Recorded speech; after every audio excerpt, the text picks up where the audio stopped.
Okay, so today we're going to be taking a look at how to build an effective resume for personal training industry and stuff. Although obviously this is kind of universal. I mean, a good format is really all there. Like the most important thing that people look at on a resume sometimes, you would hope that it would be content, but oftentimes it is honestly like the formatting and sort of how it looks. So we're going to come up with we've got a couple different formats that I'm going to show you guys that we're going to kind of work off of. And then we're going to kind of work our way through this whole thing. So objectives today is to kind of understand like what a resume is and, its overall purpose. Understand how it kind of falls into the realm of the job hunting process, and then how to structure and create good content for that. What should be part of your resume? Almost more importantly, what should not be a part of your resume? That's also very important. And the different pieces that are there, it all kind of involved. So we've got a very, very, very basic version right here, which you can see. We've got a couple other versions that we're going to kind of work with as well. But looking at it, right, the resume, a very important job hunting tool. Arguably, I mean, your interview will definitely like be the number one determining factor in sort of like what gets you a job. But if your cover letter sort of opens the conversation, your resume can kind of steer the conversation. And that's, kind of what its purpose is. Like you want to be as in control during your interview as possible. And you want the conversation to go in the direction that like you get to talk about like your greatest strengths and, what you're good at and what you're passionate about. And so your resume is a great document that kind of shows all of that. And then again, it's another opportunity for you to make sure that you are having this very formally written document. You're kind of following all these unwritten rules of the job hunting world. It just gives you a chance to show that you're a professional. So we can see our definition here, right? Important part of the job hunting process. Formal document shows a snapshot of your work experience and your education. So that is your conversation starter when it comes to how to sort of steer the conversation during an interview, right? So this is used not only to get you an interview, similar to the cover letter was, but it is also used, like I said, to sort of steer that conversation. So a pretty important part of the entire job hunting process. We want to make sure everybody has a resume. My recommendation to you guys is to either keep it on a flash drive or on the cloud somewhere that is very easy for you to access it. And then you can send it to employers, very easily, very rapidly, without any hesitation. You should be updating your resume pretty consistently. We'll talk about that. And always make sure that all the information is very truthful. So taking a look at this, right, generally, when we're looking at a resume, potential employers are going to basically look at three main things. They're going to look at your abilities, like how capable you are to complete the job that you are like applying for. So they obviously want to make sure that like the stuff you are putting on your resume does match up with, the objectives for the company. So, you shouldn't be modifying your resume for every job that you apply for. That's a lot of work. And then also like it's going to lead to some inconsistencies. But you do want to make sure that like you have your best skills and attributes on there so that like that's the information that is being highlighted. And there are some industry standard things that you want to make sure that you're accomplishing, right? So like all training jobs are going to have you guys working with clients. So if you put something on your resume that says like, I have experience working with customers, that's exactly the kind of experience that's going to kind of lend you to put you in a more favorable viewpoint. That's going to give you the type of conversation that you want to have during your interview, right? So they're looking at your abilities. They're also going to obviously look at your experience, and that can both be like work experience and volunteer experience. I know that like, in our situation, like a lot of students are graduating, you might not necessarily have a lot of like work experience. Now, if you've been training like, a couple private clients, like friends and family on the side and stuff, that is something that you can kind of include. in your resume. We'll talk about like how to fit that in there. Generally, that's just you working as sort of an independent trainer or an independent contractor. So saying something like that on your resume is okay. Or you could say private trainer, you know, whatever. Um, and then you could put on your resume that you were self-employed. That's good. That's the good, you know, that shows that like you've picked up a couple clients like over the process of like studying, and you've started to kind of build your client base. Um, I'll caution you from, if you get to the private training, you should try to get that off of your resume relatively quickly, um, and replace it with working for a company experience. And then if you have private clients, just leave it off of your resume eventually. In the beginning, it can be good to show that you have like experience working with people, you know, when you don't have like a lot of work experience. But once you have like proof of work experience from working for, let's say, LA Fitness, 24-hour fitness, whatever. If you have like experience with something like that, you can get the independent trainer stuff off of there, because I will say sometimes that can make training managers a little nervous, because they don't want to hire someone who is going to be prioritizing working as a private trainer on the side. They want to hire an employee who is prioritizing like working for uh, the company that they're hiring you for. So your experience, you know, definitely like consider including that. But also like, you know, once you guys are established and you've got a, you know, your resume starts to grow and stuff, consider getting that off of there. And then the other thing they're going to look at are your skills, both any skills that you think are just like general skills that you have, but then also obviously like very transferable skills directly to the job that you are applying for. So anything that's actually going to actually serve you in the position that you're trying to get a job with. So when we look at it again, this is to obtain that interview, right? That's our purpose here. And you know, we're looking at sort of like laying out our entire image on one page. You know, we're trying to get to a place where you know, you are trying to highlight everything that's awesome about you on one single sheet of paper, which is challenging. You know, it's hard to fit all that good stuff on there. So we want to make sure that it's obviously very clear, very organized, very professional looking. You know, have some of your accomplishments on there. If you have like, you know, a really, you know, if you have like a great GPA here at Sochi, you can include that. I wouldn't really include a GPA unless it's like 3.5 or higher personally. But you'll see people go like 3.25 or higher. But you want to include that. If you want to include that, that's an accomplishment. That's great. If you have like really terrific attendance, you know, like we have our honor cords or whatever for graduation. If you want to include that kind of stuff, awesome, love it. You know, and then like I said, like any work related experience at all that is somewhat even transferable. So if you've worked as like a server, yeah, no, that's not directly related to the personal training field. You know, you're not going to get credit for carrying heavy trays. But working as a server, again, you are working in a service industry where you've worked with people and customers and things like that. You know, showing that you have like customer service experience, that's the kind of thing you want to include. So when you're putting, you know, let's say you put server on your resume and you're trying to pick like what to put in the job description for that. If you were trying to get a job as a server, you would include as much information as you want. But because that's sort of non-related work experience, you're probably just going to focus on the things that are most sort of transferable to our industry, right? Again, you probably include things that say, you know, greeted customers with a smile, you know, answered questions related to I don't know, the menu. I've actually never worked in a restaurant, so I don't really know too much about serving, but you're going to sort of include as much information that has to do with you being like an open, friendly, talkable person as possible, because that's what's going to be important in the personal training industry as well. You know, your clients are going to want to chat with you about all kinds of stuff. And in order to make like effective sales, you want to be able to, you know, kind of have a conversation about stuff, so you can kind of build rapport and get the conversation going. So including that on your resume is still very much okay. I know sometimes like I have students who get really cautious about like, it's like, I don't know, I did this, and I don't think it's very transferable.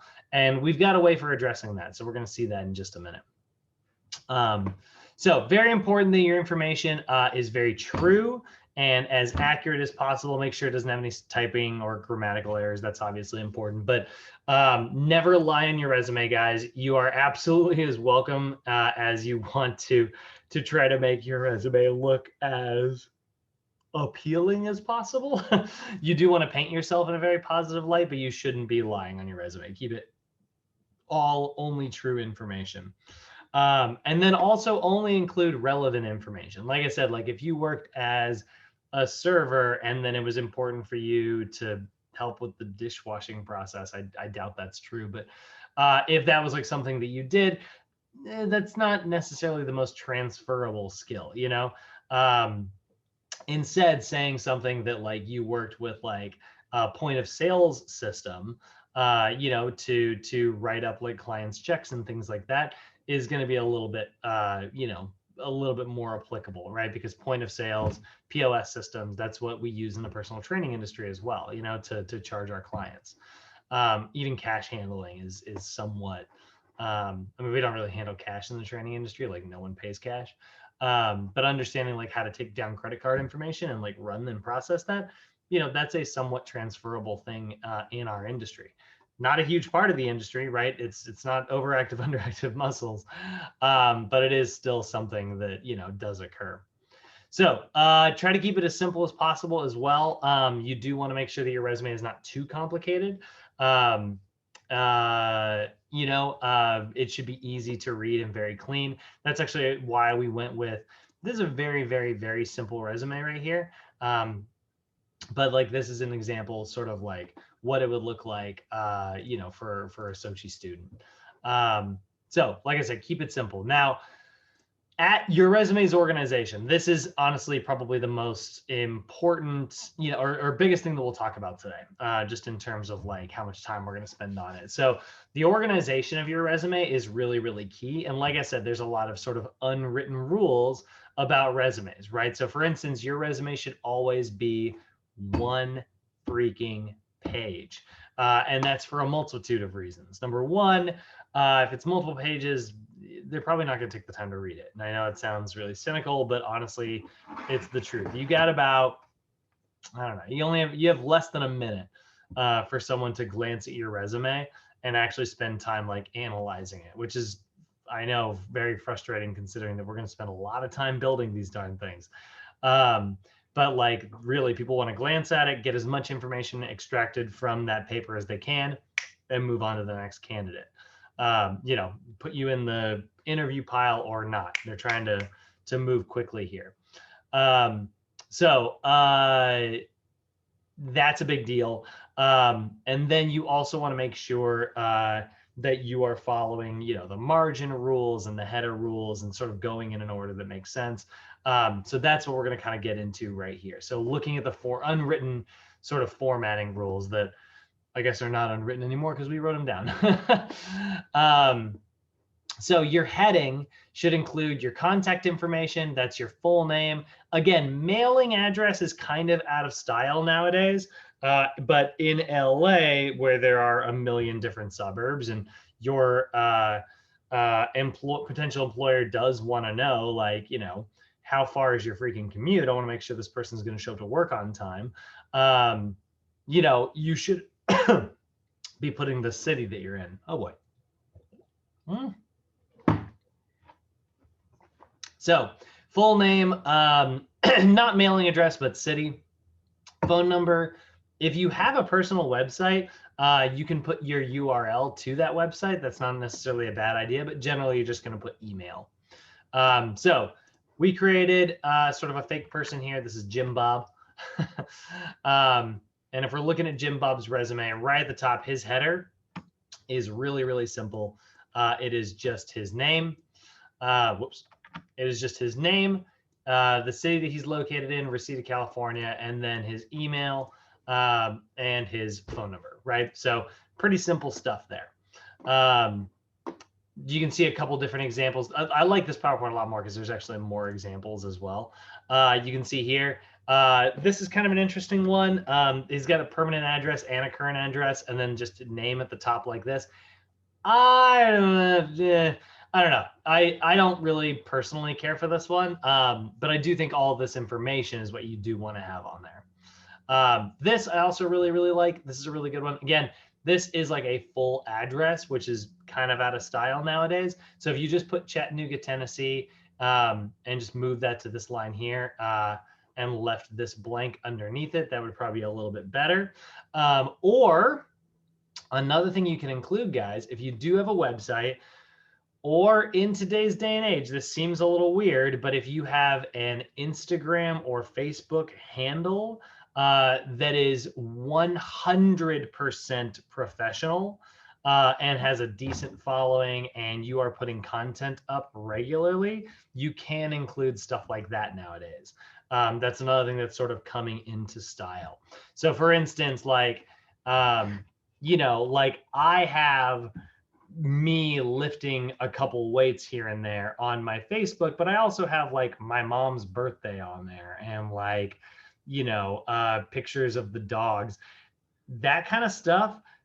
Do not put that in your resume. Like, absolutely not. If your Facebook has any, or your Instagram has anything personal in it at all, don't include it. But if you have like an entirely professional Facebook or an entirely professional Instagram, and it has like a decent following and it has content on it that sort of highlights, your professional career, you can include stuff like that. So you can put your Instagram handle and stuff like that up here. That actually doesn't look too weird on today's resume.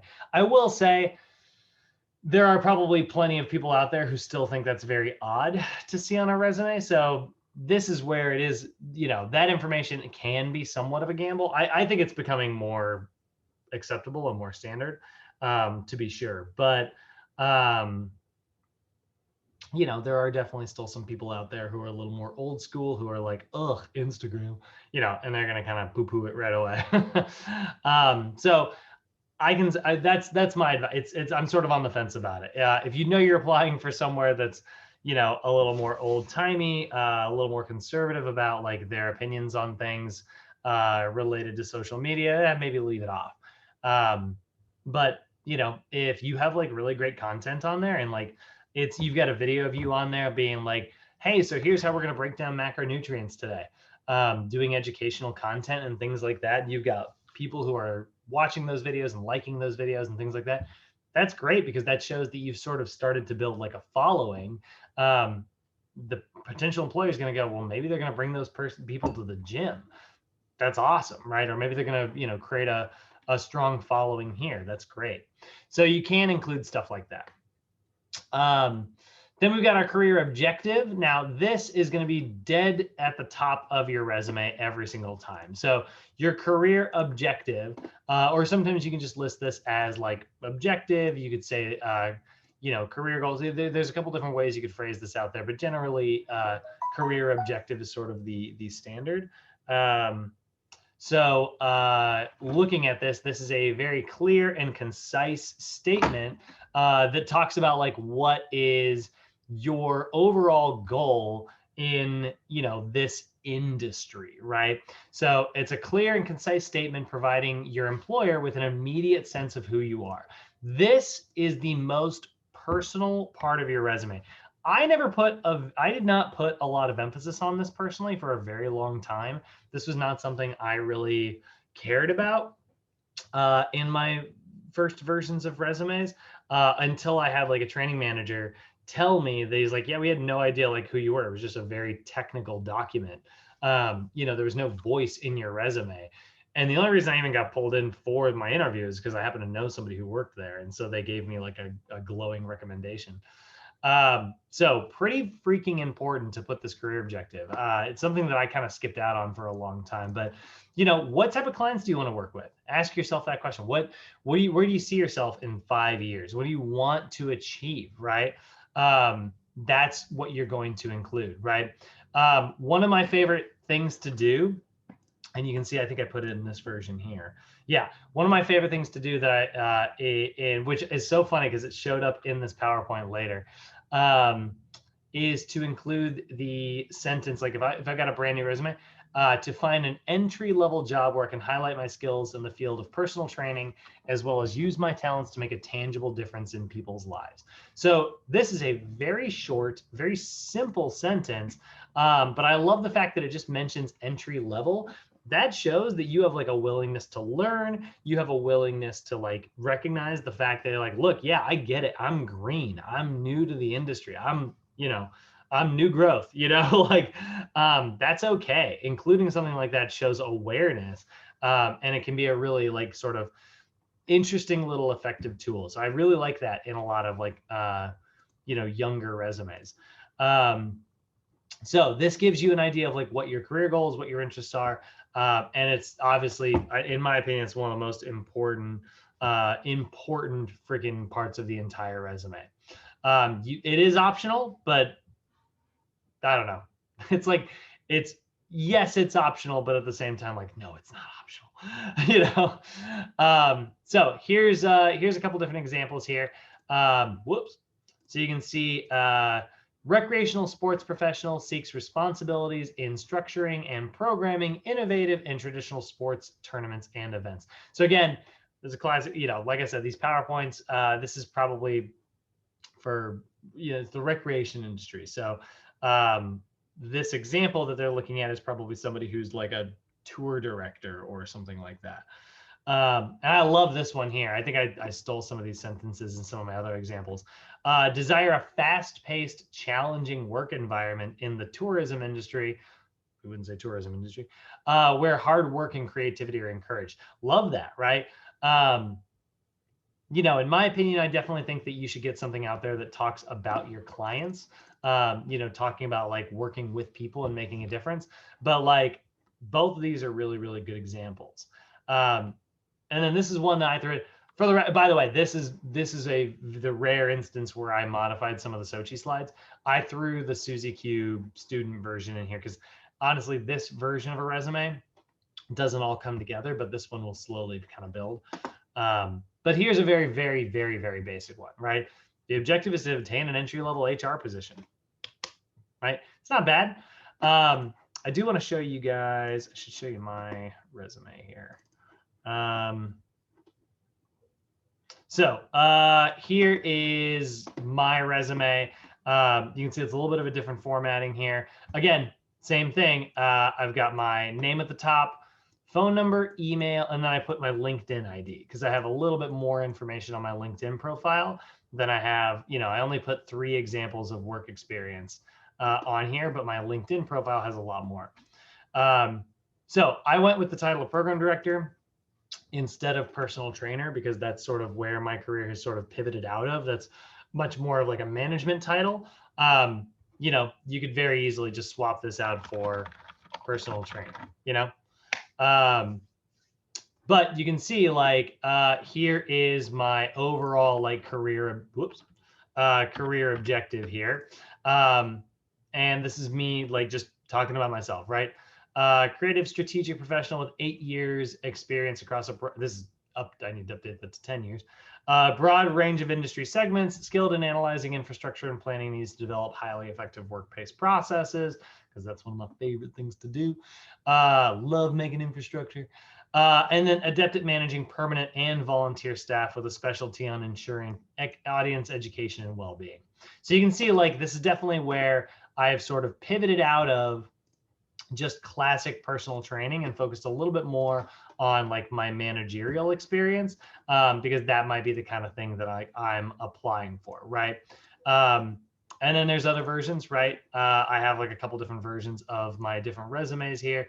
You can see this one has actually very little training experience and is a little bit more focused on, it still has like my certifications and tech skills and stuff on it.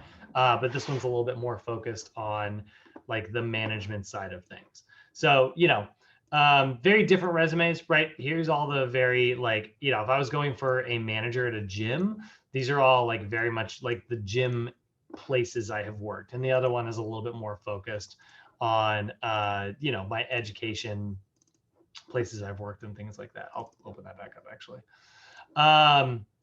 Keep that there. All right. So that's actually like sort of my example, right? So you can see like my career objective is actually pretty long. But it gives me a chance to kind of mention the things that are most important to me. Like I said, like I like creating like infrastructure. I really like creating like a plan of action that's going to sort of like lead to things, so that's the type of resume I'm going to use if I'm applying for something more in the business sector. If I was going for more of like a gym focused situation where I did want to start working, directly with clients again, I'd probably say something more about how I like to focus on corrective exercise, because that is the type of, fitness that really improves people's lives. And that's what's most important to me. So your career objective is all up to you guys. You guys should start thinking about this now. What kind of stuff is most important to you that you want to include? Do you have like a really cool, have you been on like a a body composition journey where you've changed your athletic nature, or you've changed like the way you look or the way you feel? If you've been on a journey like that, that's something you can absolutely include in your career objective. You could say, I want to share the fitness industry with others. And help other people like reach their goals and, become the best versions of themselves. Something like that is really strong, really powerful. It shows that you have like a really, a voice that shows that you're very passionate. Now, next thing, a lot of times you can see like what I did in my resume. A lot of times the longer you've been in the industry, you will go into professional experience next. Now, the examples that we've sort of got built are sort of assuming that, you guys are students who are recently graduating. So oftentimes the next thing you'll put is actually going to be your education. This is the difference between like the different types of resumes out there. There are sort of traditional resumes, which is like, header, career objective, work experience, education, skills. But then there's also like what we tend to focus on, which is more of what we call a functional resume. And it focuses on like, your strengths rather than, sort of just the traditional layout. And so your strengths are that you guys come from like a strong education background. So you're going to go header, career objective, right into education.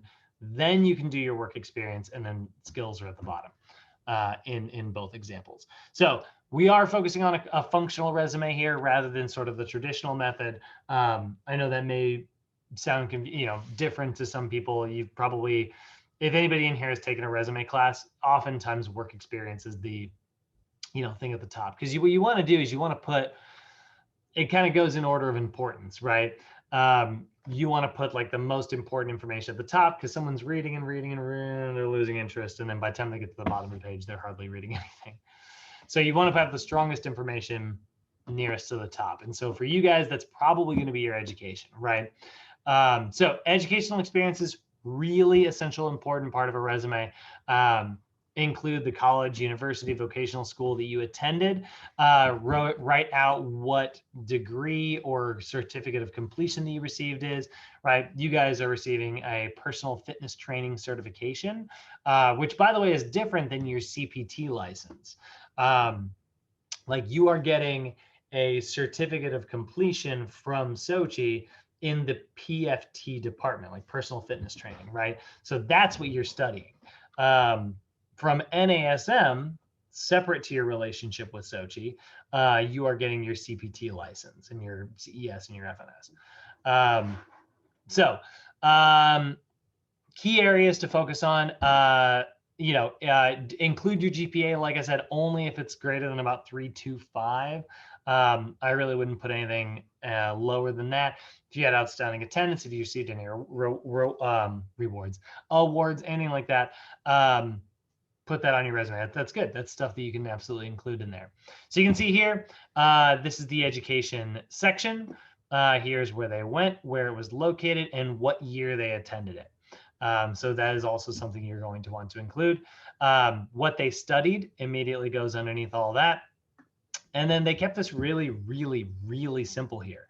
It was just like what their overall GPA was. And then they talked about like, what they studied. It was a course emphasis on tourism management. All right, not bad, right? Not bad. Pretty simple, pretty empty, if you ask me. Here's a little bit of a better example. You can see University of Tennessee at Chattanooga. They got a BS in business administration, with a focus in human resource management. And I love this. This is an expected graduation date of May 2007. So this is old, but you can see like they put the expected graduation date. You guys can absolutely do that as well. Like your resumes, you know, we can either calculate it out and figure out when you're going to graduate and put that date down, and then you just don't use this resume until then. Or you can just put expected grad date, you know, and that shows like, look, I'm in school now, but I'm ready to work. That's awesome. And then you can see this person's GPA is just a little bit lower than like I would recommend putting on there. Like I said, if it's 3.25 or higher, that's what I would probably include. What's up, Bay? Did we meet today, or are we supposed to meet in the school? No, next Wednesday. Next Wednesday? Yeah, the 9th. Oh no, because I'm here right now. Oh my gosh, no. Yeah. Okay, that explains it. Okay. Oh, Bay, I'm so sorry. No, it's always on the final day of class. Okay. Because I saw see you tomorrow, maybe in the bottom. I saw that when you said see you tomorrow. Yeah. I'm thinking okay, never mind. Okay, so this week we're not meeting this week? No, we're not meeting until next week. I'm sorry. Okay, that's okay. That's a bummer. I'll go back. Yeah, that's kind of like my catchphrase. See you tomorrow. Got it. Well, put me in your cup holder. All right. So looking at, so that's your education. So take a look at Jim Bob here. You can see for his education, we put Southern California Health Institute in North Hollywood, California. So you want to put the institution, where it was located. It was personal fitness training is what we studied. We actually don't have the date on here, although I think normally including that is actually a pretty smart thing to do. And then Jim Bob had a really good GPA, so we gave him 3.5 here. And then we put an emphasis, we just kept it very simple. This is a very, very, very pared down basic resume that's very analytical, right? And so we just put the names of several classes that were sort of the most important, right? Or at least the most important in Jim Bob's experience. Exercise phys, kines, corrective exercise, nutrition, sports-specific training, sales, psych, and program design, right? So that is a highly analytical approach. You could absolutely make it more conversational, right? Like you could say, you know, this says course emphasis on tourism. It's a little more of like a sentence rather than just like a list of classes, right? But both of those versions work. What's up, Lorianne? You got a question?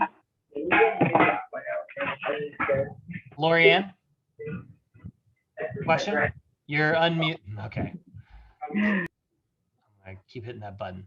All right, so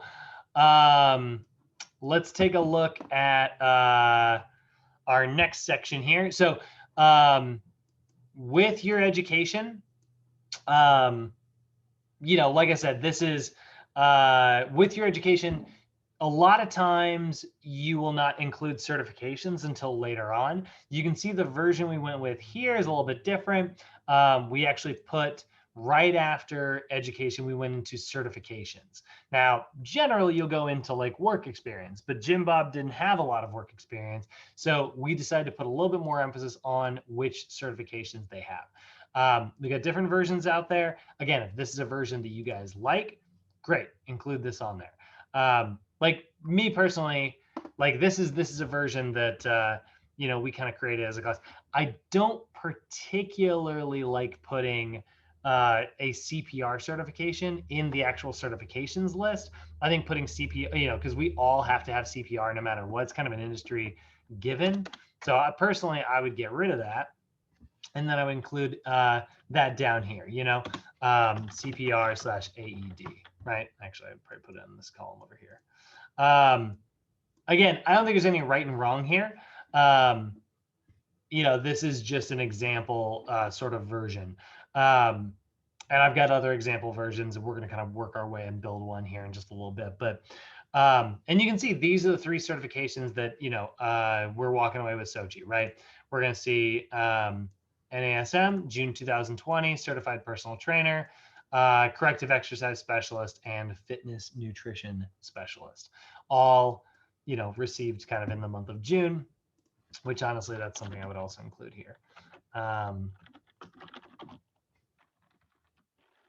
Probably include like their graduation date. So, just little tiny differences that I would make, honestly, that are not huge, but that's how I would organize things. Again, your guys' resume, it's your resume. You are welcome to organize it however you want. I'm just here to kind of help you guys out and kind of guide you and stuff. So next section here in the PowerPoint, we're going to move into related work experience. And I love that they said like relevant or related work experience rather than just straight up work experience. So this is kind of cool because now, like, if you have done any volunteering or you have worked as like a private personal trainer, you can get into that work experience stuff and say like, hey, I've done like, this is relevant. I've only done it a little bit, so I didn't want to put it, it's not the main emphasis of your resume, but yeah, this is like relevant directly to the industry. I've worked with a client here and there. I've done this. So this includes full-time jobs, part-time jobs, internships. We've had students at Sochi, for instance, like stick around after they graduate and bring their clients to Sochi. Put that on there, right? Absolutely. It should be listed along with your agency name, your location, state, dates of employment, your position title, and then any of your key responsibilities that you were there. So when you're including your relevant work experience, right, include, the name of the business, when you worked there, and where it was located. I will say, like, location, you're not putting the address. And also, like, I don't think this is, if you don't have room, if you're going with like a format that doesn't, putting all of this information gets a little bit too crowded and a little bit too clunky, this is the piece that I would probably lose first. But I would include it if you can. So this includes responsibilities about like whatever specifically like what your job was. Now, when you're writing like what your job duties were, you want to try to use action verbs and power words to describe those responsibilities, because that's going to look much more impressive on your resume. So what I mean by that, like, let's go to Jim Bob here and take a look. So when he was we say personal trainer at 24 Hour Fitness, right? So he created individually appropriate exercise routines, carefully evaluated individual needs and assisted clientele in achieving personal fitness goals, counsel members in proper nutrition and exercise habits, and contribute to sales for the personal training department. So all of these are action verbs, meaning that like they are describing you taking a specific action. Like, you're not saying something like, well, I worked there, like I stayed from 9 a.m. to 5 p.m. That's not the kind of thing that you're saying. You're saying like, while I was there, I created stuff, I evaluated stuff, I counseled people, and I contributed to sales. Those are all action verbs where you are doing something. Action verbs do 2 things. Number 1, they sound a little more impressive, and that's kind of nice. But number 2, they're the type of things that, like, as a reader, invoke like imagery in the reader's mind. So like they can picture you doing these things, which means they're probably going to picture you doing those things in the job that you are applying for. So that's what we want to do. We want to make sure we try to use action verbs as much as possible in, all our entire resume, honestly, not just your work experience, your education, like whatever, if you can get it in there. So you can see here, this is a very, this version is just sort of bullet points, right? Which is actually sort of one of my favorite methods. I really like this version. Now, my personal resume, I did the bullet point thing as well. You can see it's a little bit more like the sentences are a little bit longer, right? You can see like at Sochi, right? Oversaw and monitored faculty for optimal student success while ensuring that the PFT department was complying with asset and BPPE requirements and regulations. Now, I'm breaking a couple of rules here that I want you guys to follow. Do not use acronyms, but unfortunately, I just had a very hard time trying to get my damn resume to fit on one page. But like both of these, you know, I've got 3 acronyms in this one sentence. Be a little cautious with that. Recruited a team of instructors to represent a full range of areas in the fitness industry, designed coursework in areas including anatomy and physiology, kinesiology of human movement, weight management, exercise phys, exercise psych, and corrective exercise. So, you know, I'm, again, designed, recruited, oversaw, and monitored, right? Those are all action verbs. Those are the kind of things that you want to say. I've actually got kind of a weak version here. Underneath, I'm looking at this. Again, designed, created, those are pretty action verbs. Worked with, I don't know. I'm not sure I would call that an action verb. I'm actually not quite as huge a fan of that now that I'm kind of looking at it and sort of being a little critical here. You know, if I was talking about like what it was like when I was working at WellFit or Biggest Loser, right? I worked with guests throughout their stay and then, you know, provided counseling and support in order to create a positive guest experience. That is very action oriented, you know, that paints a picture. But worked with guests, I don't know, like that doesn't really necessarily, like it doesn't tell anybody anything about what I actually did. So there's the bullet point versions. Now you can see in the PowerPoint here, we've got sort of a different approach. This is kind of your classic example, right? We can see related work experience. They just put sample 1. That would be, I don't know why. Don't worry about that. Take sample 1 out of there. But they worked at XYZ Sports Agency, where it was located and when they worked there. I hate this 6/2001 situation. Like that's June 2001 to present. This is so ugly. Don't do that. I really dislike that. If you're gonna do like a single digit over, I hate this for so many reasons. It's a single digit into a 4-digit situation. Put 0. If you're gonna do that, put 06 to 01, or put June 2000. Oh, wow. Anyway, sorry. That's the kind of thing that, like, again, formatting is kind of a big deal on your resume, and that makes me cringe a little. And then we got the job title. Now, here's one thing that I kind of disagree with as well on this one. A lot of people will put job title first, location second. You can see job title, location. That is a much more common approach. This version here decided to go with location, job title. I don't hate it, but it is, to me, a little ass backwards, you know? And then one thing, but then there's something I really, really like about this resume, which is they went with sort of a hybrid approach here, where they described they used a paragraph to describe like what the job was like in the day-to-day, and then they used bullet points to give themselves like specific like achievements that they you know did while they were there, right? So managerial position with a nonprofit organization responsible for overall operation of recreational programs servicing the community population of over 800,000. Programs included therapeutic recreation, senior programming, adult sports, youth sports, family events, fitness programming, martial arts, and indoor climbing. So that is talking about like what the job was like. And then here's the things that they accomplished while they were there. They managed $650,000 operating budget, and you know all the programs covered operating costs of the programs. They managed 5 full-time staff and 80 part-time staff. Researched and created a 6-court, $900,000 indoor tennis facility in Northridge. Not bad, right? Like that's all like these are pretty big deals. You know, if you have some work experience, guys. Let's say you've been working at 24 hours or something, and maybe one month you got the employee of the month. Great, include that on your resume. Like, you know, if you got like the highest commission sales bonus, you know, include that on your resume. See, I don't have Stafford Hills listed here, but while I was there, you know, I was one of the only trainers who ever sold this one package, and I sold 2 of them simultaneously. I would totally include that little bragging point on my resume. Absolutely. If I'm trying to show somebody like what a good salesperson I am, totally include something like that, right?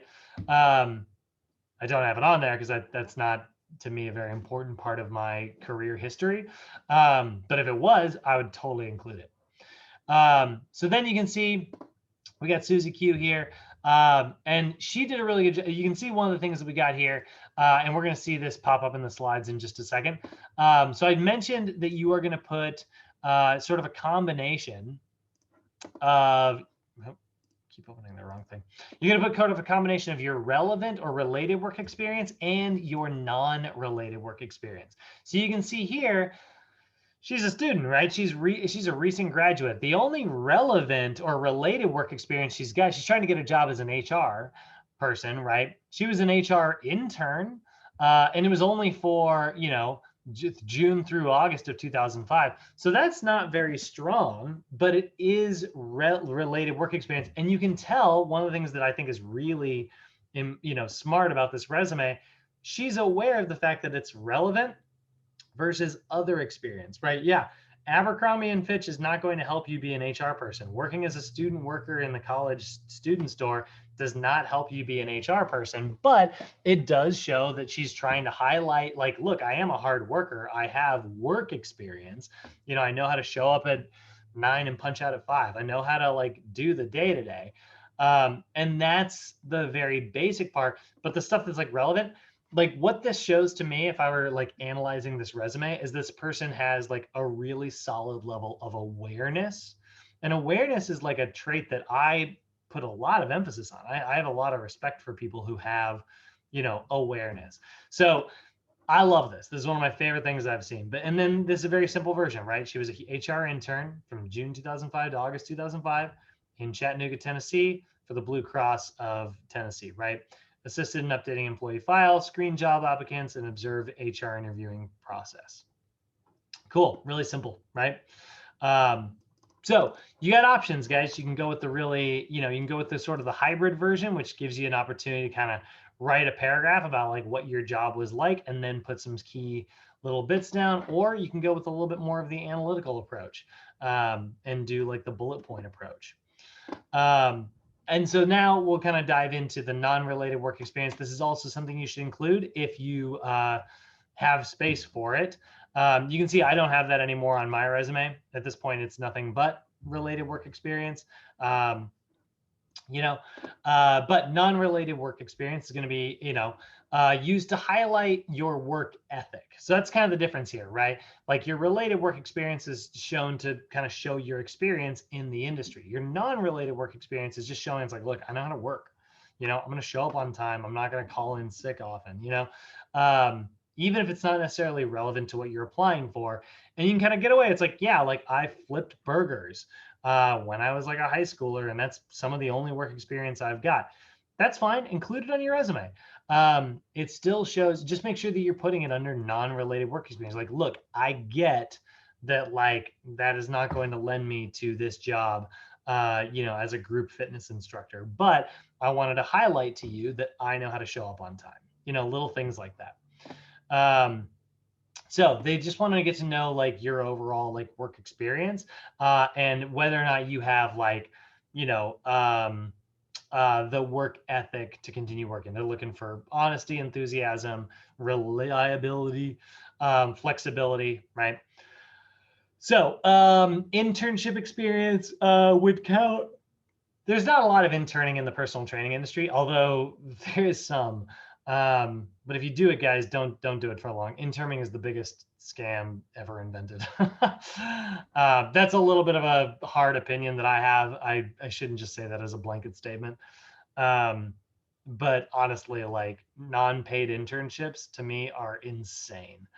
But there is some sort of interning in the world of personal training. A lot of times, like if you're working in like a franchise situation, a lot of times they'll want you to sort of work under someone else for a little while before they'll like kind of bring you on to like a full status. However, it should not take up a ton of your time. You know, you should be able to support yourself. Be cautious with that stuff. Yeah, so you can include internship experience, you know, if it is, you know, related or unrelated. Now, in the slides here, you're going to see the next thing that we sort of move on to is sort of like the professional involvement section. So this is good if you've got room for this. Generally, I don't find that most people have enough room to kind of include stuff like this. But if you have professional involvement in like clubs or agencies, leisure services or things like that, that you've been a part of, you're a membership in like a specific organization, or you've attended specific workshops or things like that, you can include those on your resume. And so it looks something kind of like this. You can see this is sort of the professional involvement section. They're a member of the, remember this person's applying for like a rec center position, right? So National Parks and Recreation Association, Resort and Commercial Recreation Association, National Intramural Recreation Sports. Okay, great. Like they're clearly like a member of all of these clubs.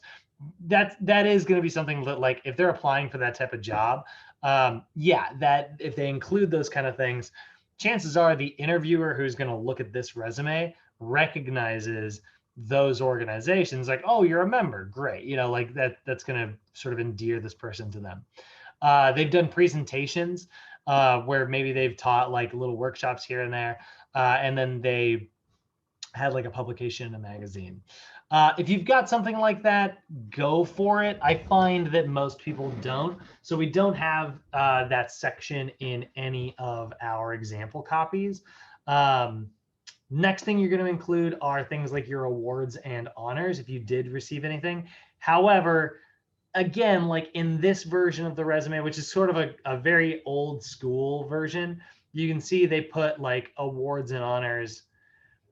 If this was like a separate section, sure, like, yeah, like you can include something like this. Generally though, like all of these, every single one of these, except for,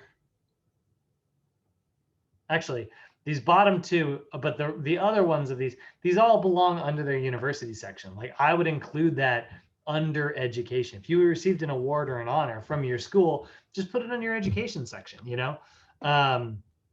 just like we did in Jim Bob's example, right? You can see like under his education, we put his GPA. So you can put that here, right? I could put that under a bullet point if I wanted to. We decided not to, but like, there's different ways you can do this. I personally wouldn't have like an honors and awards section on my resume. Any activities as well. This is another thing that, again, typically these are things associated with school. Put them in your education section, right? So if they were a member of like academic societies or campus groups, volunteer clubs, things like that. So you can see here's a couple examples. So this person, Susie Q, you can see here, she's got her honors and activities here. And that's all at the bottom. So again, this is very much a student's resume. You got her objective, her education, related and non-related work experience. And then, yeah, it's got like some stuff from her school. Personally, I'd bulk up that education section with both of these. But sometimes you'll find that that's really hard to fit. Like, yeah, she worked at a soup kitchen that has nothing to do with her school. So then maybe that could go under like non-related internship or volunteer experience, but then she'd have to put that in here, which is going to be a pretty big chunk of her resume. So you do also have to kind of consider like how you are going to add things, and how they're going to fit on one page is going to be a really relevant thing here, which is why personally I don't like those as separate sections. Instead, what you should include is your skills, okay? And that's something that we're going to see sort of in Jim Bob's version here. If you go down to the bottom, you'll notice that we put skills and abilities. He's bilingual, Spanish, English. He has experience with Olympic lifting, track and field. He, focused on sprinting, CPR, AED, did a little bit of gymnastics. He knows how to use MyFitnessPal, which doesn't seem like a skill, but because it's just knowing how to use an app. But how many clients do you think are going to be using the MyFitnessPal app, guys? A lot of people use it. So like if you are using that like while you're coaching your clients, great, include that stuff, right? MindBody Online, that's an online training software that's really popular. This website right here, MindBody Online. If you guys have ever been to like a Yoga Works, or if you've ever been to like most yoga studios, even hair salons, This is a POS system that runs off of like tablets and stuff that gyms who don't have their own in-house POS system can sort of use. So like MindBody is one. There's other ones out there, by the way. There's a lot of, you know, sort of competitors out there to MindBody, but that's what it is, right? It's the point of sales system for some gyms. So clearly, you know, if this person knows how to use this, maybe Jim Bob's applying for a job at Yoga Works. They're going to see that and be like, great, we don't have to train this person on how to use this software. So if you guys know how to use any apps that are related to the fitness industry that are very well known, you can include that on your skills. That's actually a really valuable thing to put. Now, what not to include? Things to leave out of your resume. Doesn't matter who you, oh, actually, hold on. I did want to show you. So moving from my professional experience, you can see I've got education, certification. Oh, that's right. I took education off of this. Yeah, I didn't even make room for this thing. I'm not gonna go with that version. Hold on. Hold on, I do want to show you here. So here's how I've got mine organized, right? Work experience into education, certification, and technical skills, right? And I kept it small because to me, my education is not my best selling point anymore. It was when I was right out of school, absolutely, right? But it's just like, boom, there's my BS in exercise science. I have the National Academy of Sports Medicine certifications in, you know, these 3 certs. And then my technical skills, I know how to use the Microsoft Office suite, MindBody Online, which is a CRM. I know how to use Slack and Google Calendar, right? Got some other ones as well. I could put them on there, but I just don't have room. This version here, actually, I did put more stuff, right? You know, marketing stuff that I know how to use, project management stuff that I know how to use. And then, you know, there's my certifications again. So a little bit of a slightly different version, you know, 2 different versions of my resume. It depends on what I'm applying for. If I want more of a managerial role, I'll probably put the one that honestly doesn't have a lot of my education on it because it just doesn't, I don't have room for it. And then if I'm going for more of just like a regular personal training role, I want people to know that like, yes, I have the certifications, but I also have a degree in, you know, exercise science as well. Where were we? So different versions, like I said. So let's take a look at how to include certifications, or I'm sorry, including like what not to include. Content that's unimportant for your resume. Personal information, your birth date, your birthplace, your marital status, your race, age, health, gender, religious or political affiliations. Not only should you not include, you know, or not only should you leave them off, you should actively keep them off. Any of those things, they aren't even allowed to ask you about. If they ask you, you know, about like what your religious or political affiliation is in the job interviewing process, that's not even legal in the state of California. So you definitely do not need to include that information. A picture of yourself, do not include that. Again, I know it's LA. I know that headshots are a thing out here. Don't include that. And then do not include your salary needs or the reasons you left your previous job. They may ask you that on the application, why you chose to leave your previous job, but you shouldn't include it on your resume. They may ask you what your desired salary is on an application. Don't put it on your resume, right? Those things are important, but those are conversations for a second or third interview. I forgot. The other thing I do want to make sure, just so you can see, when it comes to certifications, include any certifications or specializations within the fitness industry, right? So your NASM CPT, right, is not a specialization. It's a full-on certification. Your CES is not a certification. It's a specialization. So that's one thing to be aware of. Like we were talking about this the other day, right? Your CPT test, you have to go to a facility and take in person. So it's very closed book. You're not even allowed to bring your phone or wallet with you. They make you leave it at the front desk. You pick it up afterwards. So like, that's why that's a full-on certification. Your corrective exercise specialist certification, fitness nutrition specialist, whatever. All of those are specializations within the fitness industry.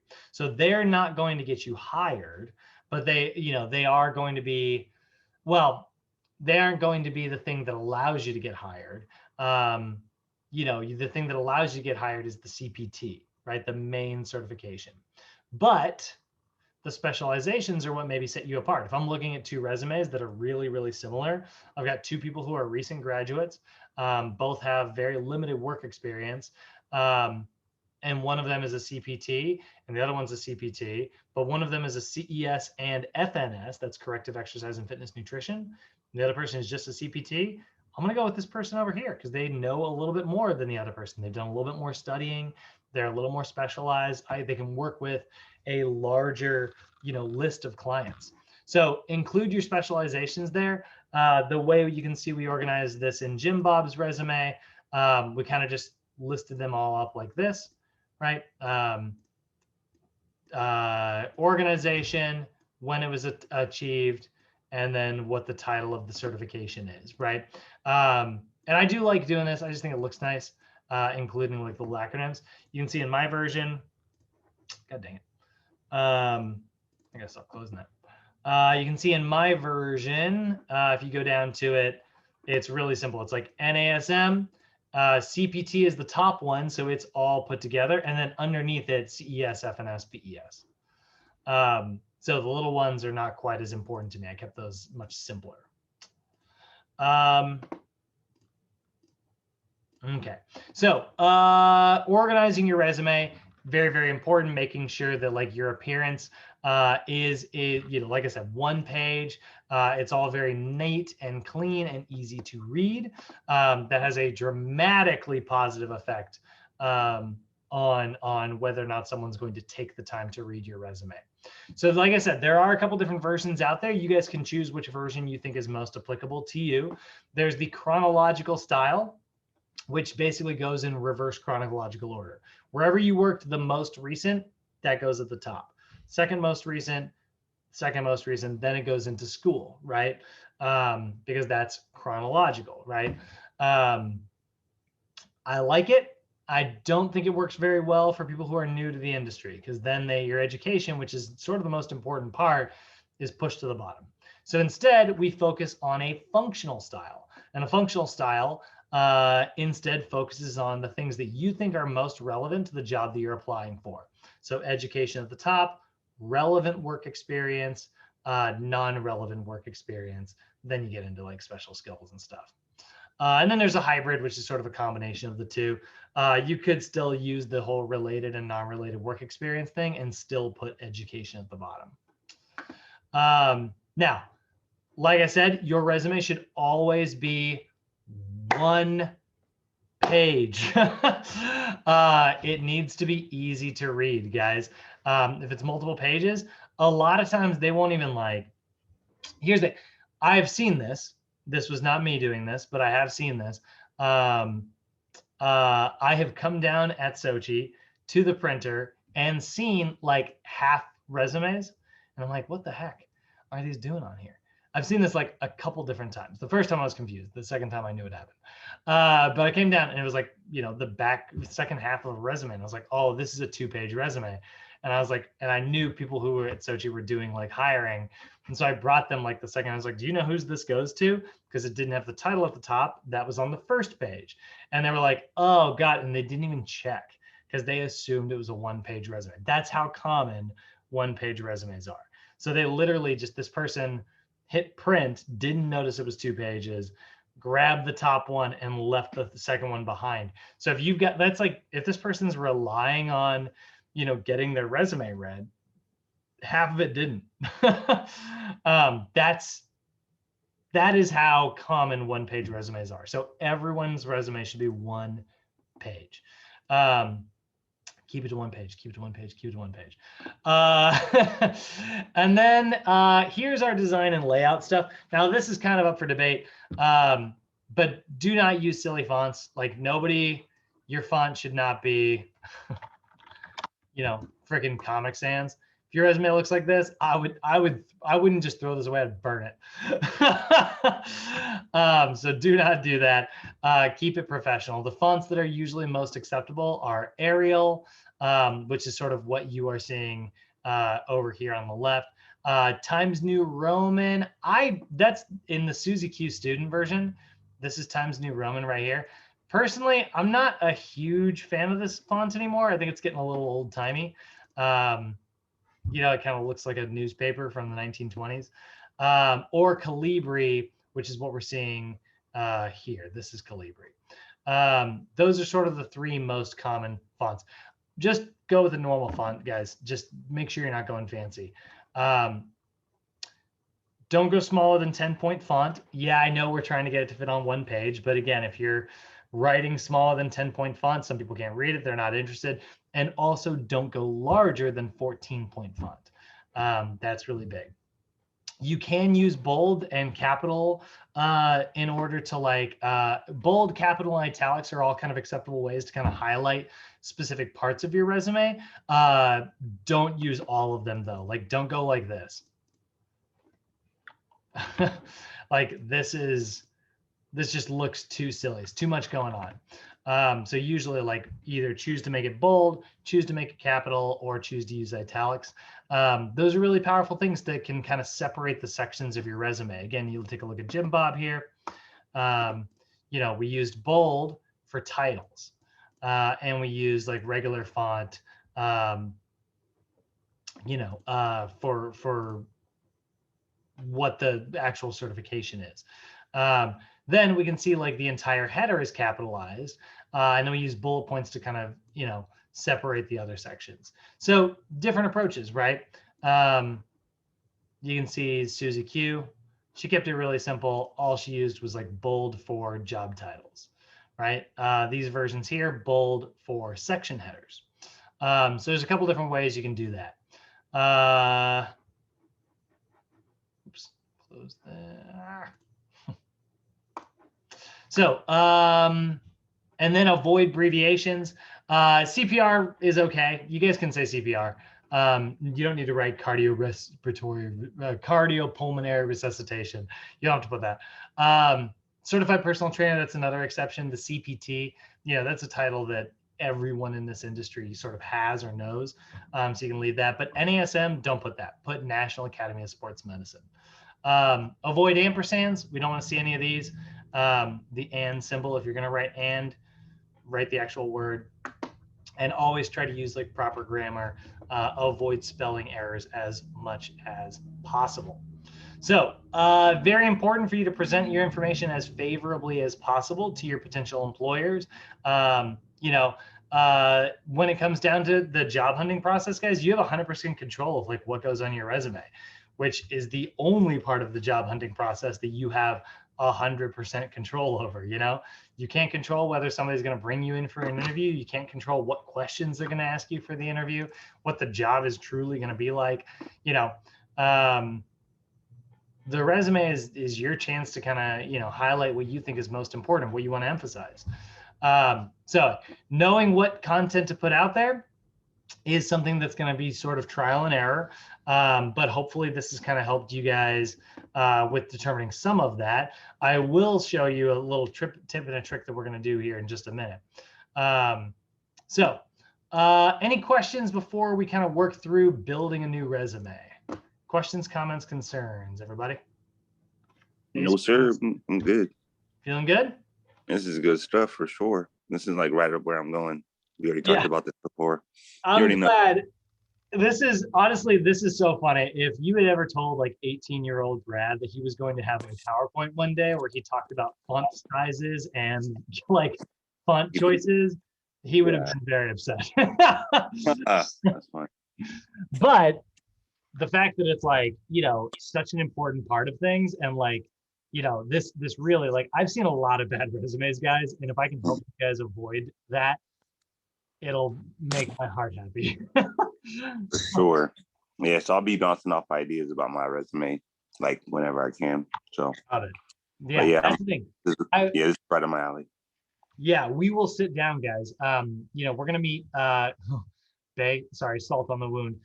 We will be meeting next Wednesday. But if you do want to meet up afterwards, anybody who wants to stick around after class, you know, we have computers at Sochi. I would love, guys, to sit down with you and help you kind of make your resumes in person. If not, I'm also going to have you do these Google Doc versions. So take a look. We got a bunch of them. Here's, if I type in resume, those are, what's that, Ken? Brad, what date did you say you were going to help us Wednesday, was it the 9th? Wednesday. Okay. Because today's day 3, 4, 5, 6, 7, 8. Yeah, day 8. That's the 9th. So look at how many different resumes are up here. There's a lot of different versions. You can actually see, here's all the various versions I've created from class, like different classes and stuff, because we do this every time. But here are, those are all the recent ones. I'm not looking for my recent ones. I'm looking for my templates. Come on, Google Docs, go back. Template gallery. Boom, here we go. So here's kind of an interesting one. That's one I've never used before. I think I'll open that for now.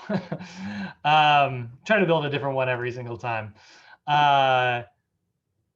This is actually probably my favorite. I'll be honest, this is my favorite. I really like this one. It's got a little bit of color in it. Like I said, no color, but I really like this version here where it's very, very simple. The only thing that I would change is I would swap education for experience, and then skills kind of goes on the side here. I think this is really dynamic. Then you can see like this version here. Ooh, I'm not as huge a fan of this one, but we'll use it. Some people might like it. For the record, anybody who wants to, if I've got whoever out there is like a super creative, if you guys want to do this, there is a website called Canva, not to be confused with Canvas. You can go to Canva, and this is like a print design. That's not what it's called. It makes like flyers and stuff. It's like Adobe, but like it's free, and they have resumes. However, I will say these resumes are a little bit too fancy. I think they're a little bit too modern for a lot of examples. So let me just show you here. Yeah, you can see like this version. It's pretty looking and very clearly like, you know, super creative. Can we not zoom in that far? But again, it's got a picture, which not a huge fan of pictures. He's got his home and his mobile. I love that. This person's a software engineer. To me, a software engineer, it doesn't make a lot of sense to have like a picture and all this like color and creative stuff. I think it's great if you're an actor, if you are, you know, a creative type, like a graphic designer. Sure, great. Yeah, include all that stuff. This version here is a little bit better, right? You know, still very fancy, but like, at least this is very clearly laid out and kind of easy to read. So we are looking for like the most professional versions. Again, this whole picture thing is kind of coming into popularity in the last few years. I still don't think you should include it. A lot of people, if you want to include a little bit of color like this, where it's like very basic, I don't think that's going to hurt you too much. Something like this, yeah, it's very colorful, but at least it's still very easy to read. Although, I don't know, that's pink on a white background.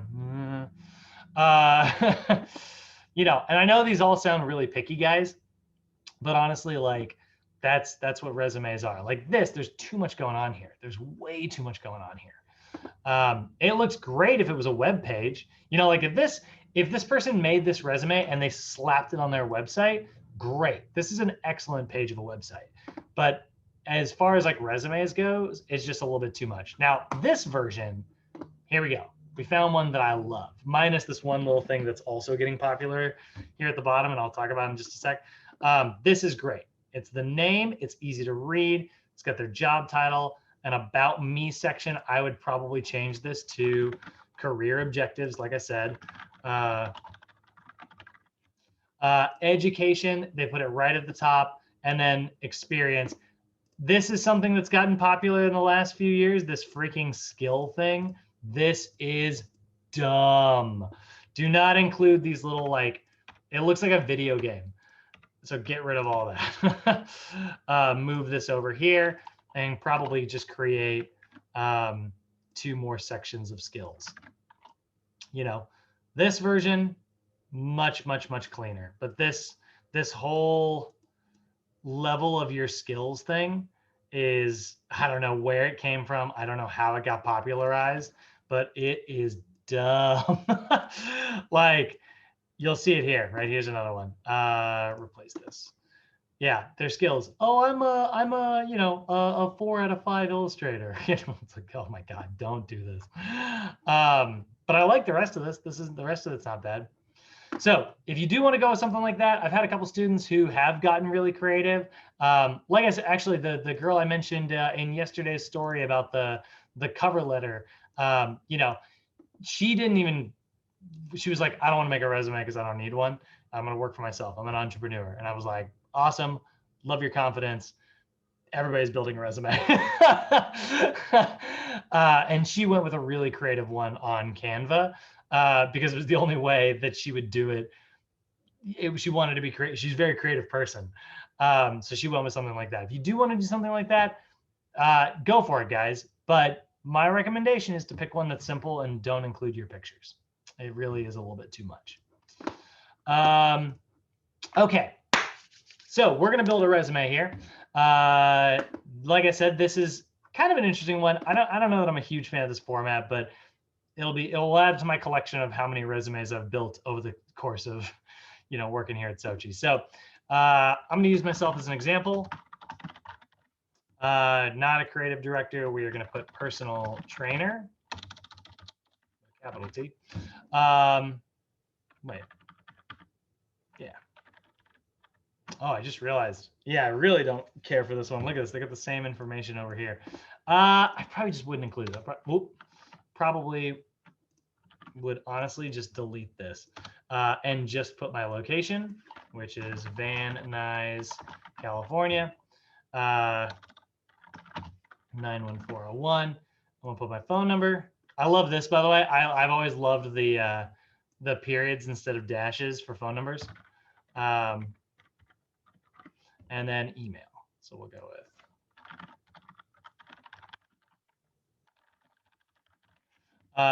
Then it's going straight into skills here.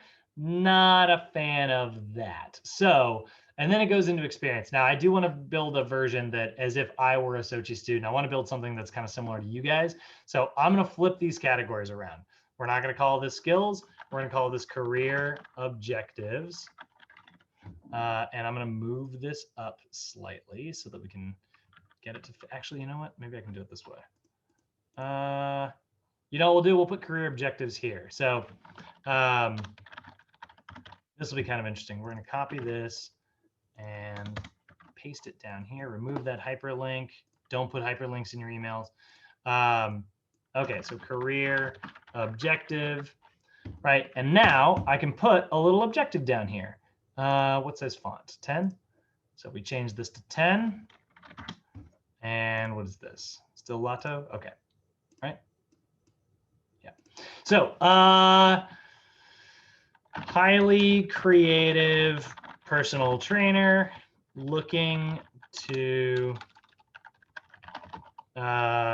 gain an entry-level position in the field of personal training, where we're going to change this to highly creative. Actually, no, we'll say into the field of personal fitness, where I can work to help a wide variety of clientele achieve their personal fitness goals. Not bad. Chances are future me will say something about that and want to rewrite it a little bit. But you know, it's just a very brief insight into like what I'm looking for, right? So I see myself as a creative personal trainer. I'm trying to gain an entry-level position. And I want to work with as many different types of people to help as many different types of people as possible. Now, like I said, I'm not going to go with skills next. I'm going to go with education. then I'm going to go with then I'm going to go with experience, then I'm going to go with skills, right? Then I'm going to go with certifications, then I'm going to go with skills. So those are the sections that I'm going to focus on. You can see this has moved to 2 pages. We'll fix that here in just a minute. So for my education, right, that is going to be, we're going to put, I'm going to kind of copy this format here because we're going to use it in a second. I'm going to delete that. And I'm going to put Southern California Health Institute.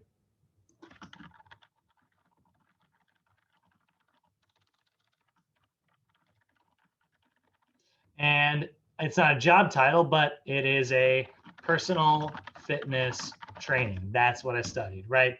We're going to say I started in January 2021 to, and then we'll say, actually, that's actually, sorry, not true. You don't need to do that. You just need to put your expected graduation. So expected graduation, we'll say September 2021. Okay. Location, North Hollywood, California. So there we go. Ooh. So there we go. There's our Sochi information. Now I could leave it at that if I want to. I don't have to put any more information, but I'm gonna because I like to. So I like the bullet point method, but it looks like they're going with more of the paragraph method here. I personally am a big fan of, I like bullet points. I think that they're just clear, they're easy to read, they're quick, they're easy. But I've done a lot of bullet point examples. So let's instead focus on sort of writing out here, you know, what the Sochi experience was like, right? So studied personal fitness training with a special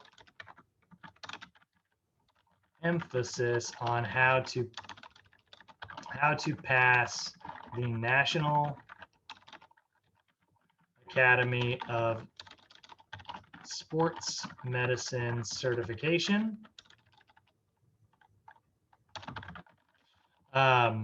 While in school,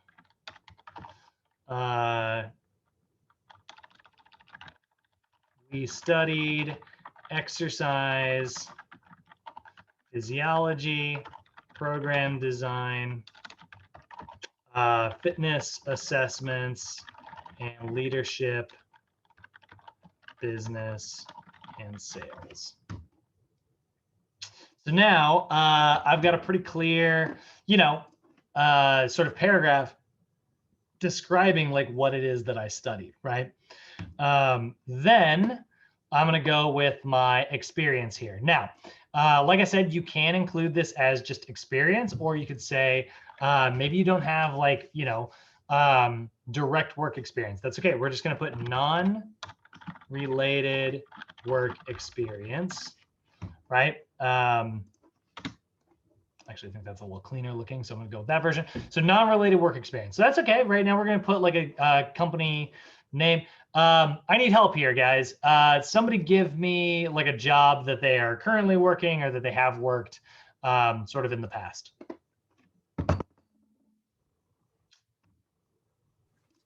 What's the question? I've basically only worked as a personal trainer. So I need like a job title from someone. I'm not creative enough to make these up on my own. Somebody give me a job, a company that they've worked for.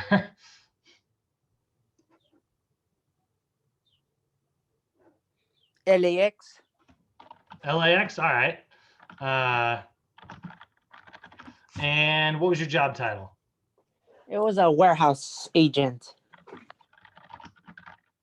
All right. When did you work there, Kenny? 2019. Is that more recent? Yeah. What month did you work? It was like on they were hiring like on November. November 2019 to, and then till when? No, it was actually it was 2018, November 2018 to 2019. All right, so we'll say November 2019. I will say one other thing. Generally, try to keep work experience to something Oh, year's not bad. I mean, this is like clearly like a non-related like work experience job, but generally the stuff you've worked the longest is also a really good location, or a really good idea. Look, what do we call that location? Is that where is LAX located? Is it what town is it? Is it just Los Angeles? It is. It's an LA zip code. All right. Los Angeles, California. Okay, so there we go. So now, Kenny, give me a brief description. What was your job title there? I'm not sorry, not your job title. What was your job duties? What was the day-to-day like? It was just like loading like packages on goat carts. Okay. Taking it to the planes, I guess. To the airfield. Yeah. Work to load and unload. Cargo. Cargo, yes. There we go. You know what? Hold on a second. And so here's my biggest tip for you guys. This is probably the most valuable tip I can give you.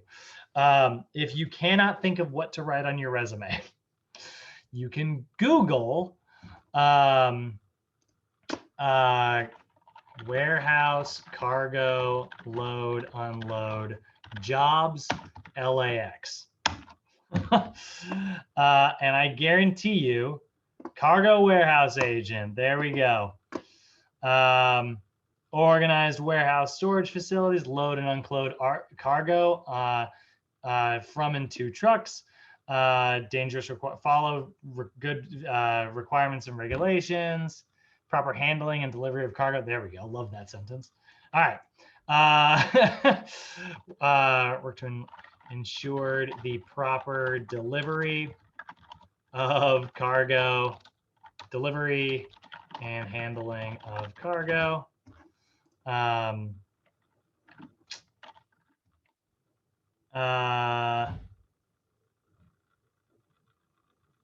Not a lot of information on that one, but that's not bad, right? Work to unload and unload cargo, ensure the proper delivery and handling of like equipment and shipments. And then, Kane, did you ever do any organizing or anything like that? Did you have to do paperwork? Yeah, a lot of paperwork. Okay, great. So managed paperwork, managed and organized.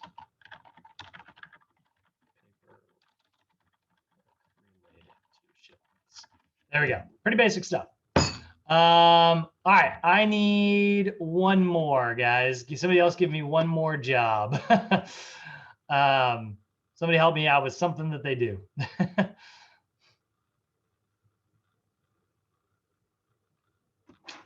Come on, I'm not creative enough to make this stuff up on my own.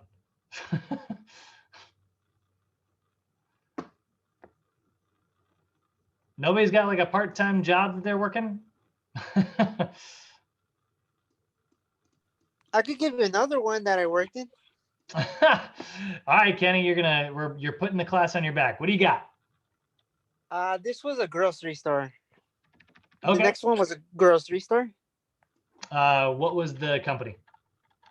This one was called Norgate Gonzalez Market, like a little Mexican grocery store. How do you spell that?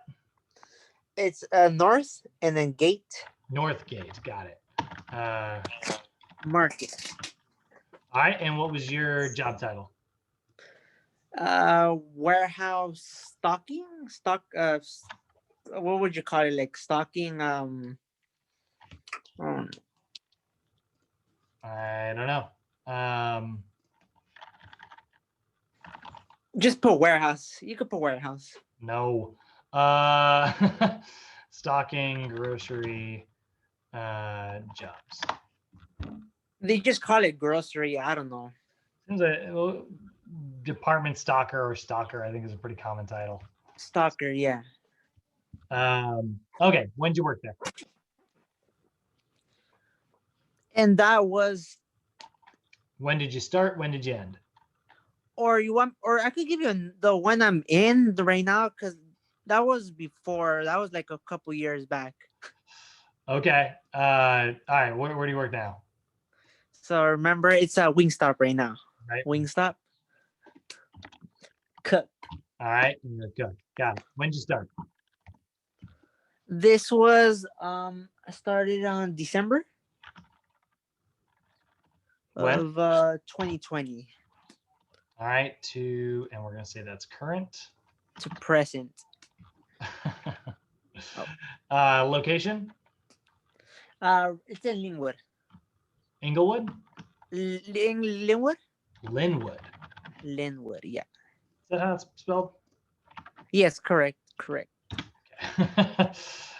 All right. So because that is the most current, and we got to kind of move this, so I got to cut, and then I'm going to move that down and paste it here. All right. So give me a description. Well, let's look it up actually. Wingstop cook jobs. So we can find, right? We go to like any of these, these are literally like job description, right? Read more. Prepare quality food that tastes great and is consistent from day to day. Critical. Follows and comprehends the importance of proper hygiene and sanitary procedures. Essential duties. Ensures that each guest has a positive, long-lasting impression. Safe cooking processes. Coordinates cooking times. So we got a lot of stuff to kind of work with here, right? I would say probably the most important one is to ensure that each guest has a positive, long-lasting experience. Because again, we're trying to focus on customer service if we're trying to sort of tie this to personal training, right? So just like we wanted to kind of put the paperwork related, right? So now we're going to say ensure each guest has a positive experience. We'll say restaurant experience. We should say ensured. Let's see here. What else do we want to put? Where did I put that? There's a really good one. There's a sentence I really liked. Oh, prepared quality food. That was while preparing consistent, high quality food as well as customer service. Not bad. We'll keep that, keep it simple, right? So now that we've kind of put all of that, now we can kind of drag this up here. And that's our non-related work experience section. Now we can get into our certifications, right? So everybody at Sochi, you're walking away with National Academy of Sports Medicine. And that's going to be Certified Personal Trainer, which is CPT, okay? So now we've run into a problem. This is very long and it ended up not fitting on one page. So I'm actually kind of hoping something like this would happen. So now we've got to make sure that we get this to fit.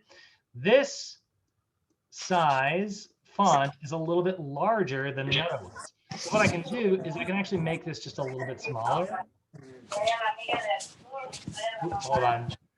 Can you do me a favor and hit that mute button again for me real quick? Oh, no, it changed the whole thing. That's not what I want. Okay, so now we're going to apply this as normal text, which will allow me to, actually, no, I don't need to do that.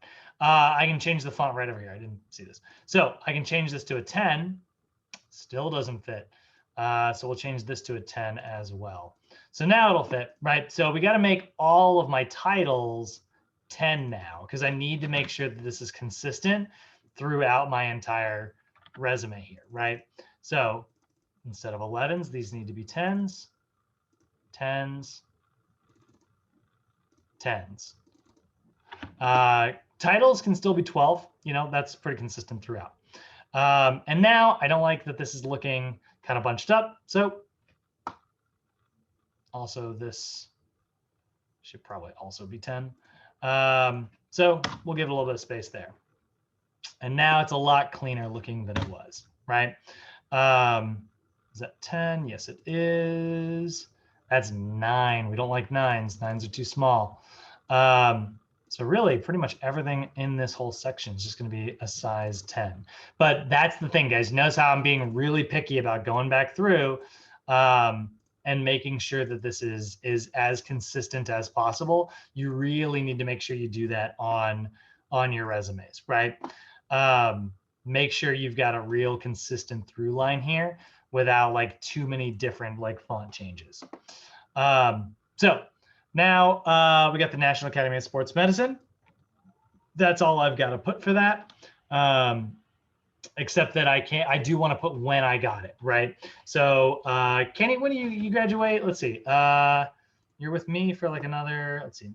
1, 2, 3, 4, 5, 6, 7, 8, 9, 10. Or maybe September. 1, 2, 3, 4, 5, 6, 7, 8, 9, 10, 11, 12. So yeah, about September. So we'll say that you're going to pass your test September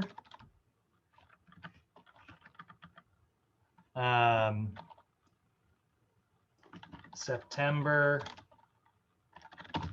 2021. And there we go. And we don't need to put location for certifications. So now what's nice is I can actually kind of just copy this formatting and use it for your next 2 certifications. Because, you know, like I said, I say it all the time. You guys are walking away with 3, right? So certified personal trainer is not the second one. We're going to go corrective exercise. Oh boy. Specialist. That's going to be CES. That doesn't fit either. All right.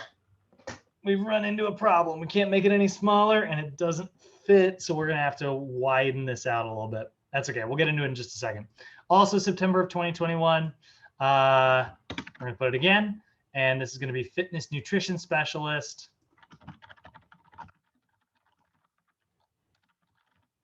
And that is going to be FNS. All right. So now I got to get this to freaking fit. So we're going to kind of drag this way. And now it is still not long enough. Really? There we go. All right.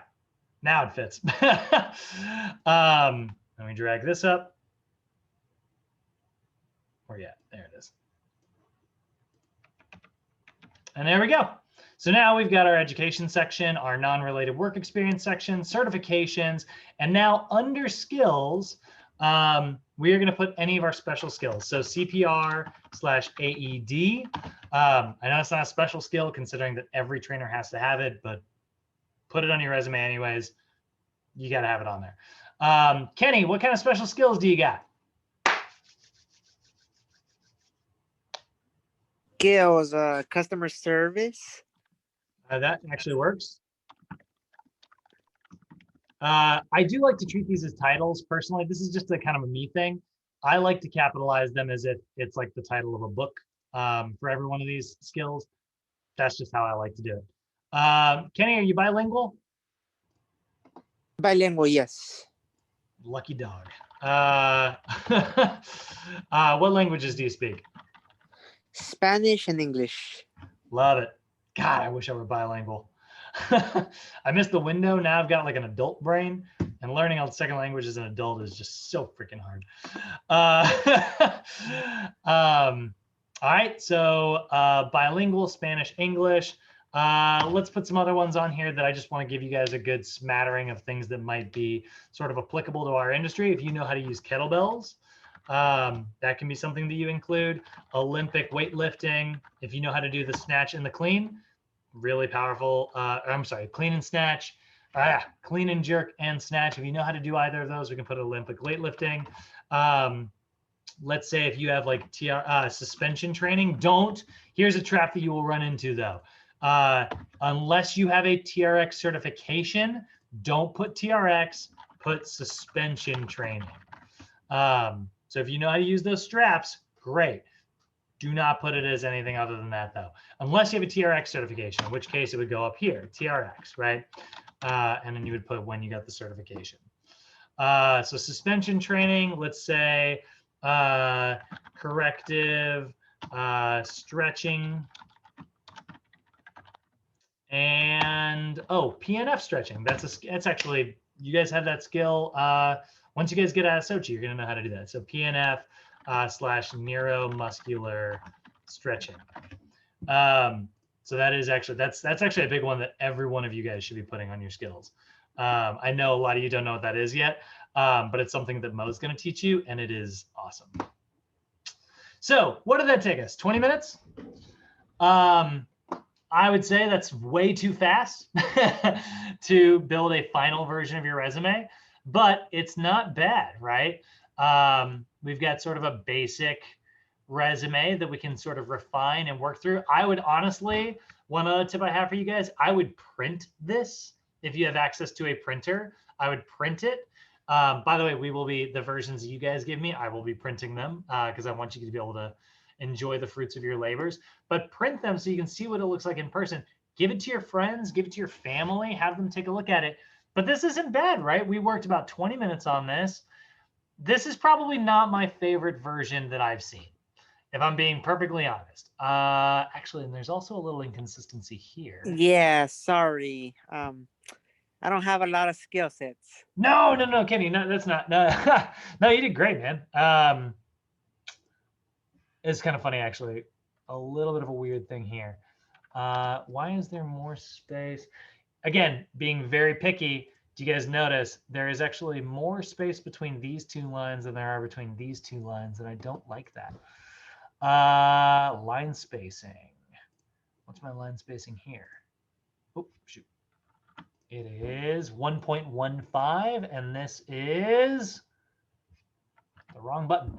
This is also 1.15. What am I, crazy? All right. What if I go here like this? Ha!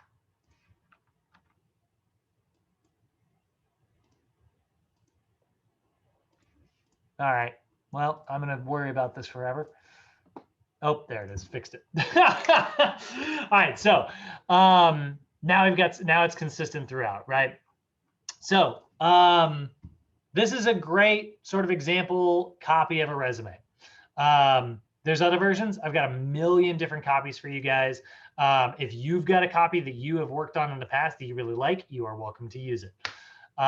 Any questions or comments, guys? Anything that anybody's worried about?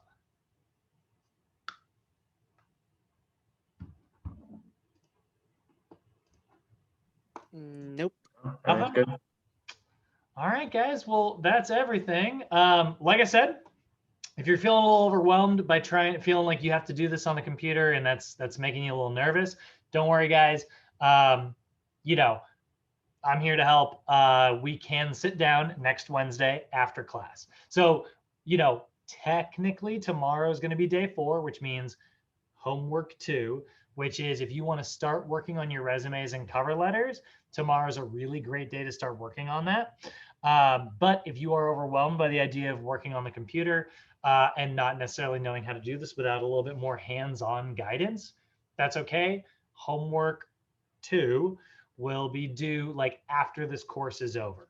So I'm going to give you guys until Wednesday to kind of work with me, and then we will have it done. So I will literally help you with your homework line by line if I have to. Nobody leaves this class without a resume. Okay. And that's all I got for you today, guys. Let's get you all out of here. Study up, read chapter 20 of your NASM textbook. And I will see you guys tomorrow. Okay, see you tomorrow. Thank you. Bye. Later, Brad. Everybody. All right, thanks, Brad. Good job today, guys.